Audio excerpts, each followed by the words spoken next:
رمضان کی پہلی رات تھی۔ گھر میں ہلکی ہلکی روشنی، کچن سے برتنوں کی آواز اور امی کی نرم سی صدا۔ بیٹا الفاٹے جاؤ، پہلی سحری ہے۔ ننھا احمد نیند میں تھا، مگر آج اس کے چہرے پر عجیب سی خوشی تھی۔ وہ جلدی سے الفاٹے، آنکھیں ملتے ہوئے دسترخوان پر آ بیٹھا۔ دسترخوان پر سادہ سی روٹی، انڈا اور چائے تھی، مگر احمد کے لیے وہ کسی دعوت سے کم نہ تھا۔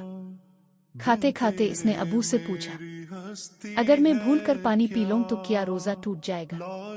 ابو مسکرا کر بولے، اللہ نیت دیکھتا ہے بیٹا، بھول ہو جائے تو معاف ہے۔ احمد نے فوراً ہاتھ الفاٹے اور معصومیت سے دعا کی، آ اللہ، میرا پہلا روزہ قبول کرنا اور مجھے بھولنے نہ دینا۔ اذان فجر کی آواز گونجی، سب نے پانی کا آخری گھونٹ پیا۔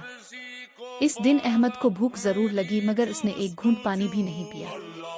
شام کو جب افطار کا وقت ہوا تو اس کی آنکھوں میں خوشی کے آنسو تھے۔ امی نے گلے لگا کر کہا، بیٹا آج تم بڑے ہو گئے ہو۔ اور احمد نے دل میں سوچا، پہلی سحری صرف کھانے کا نام نہیں، یہ نیت، صبر اور محبت کا نام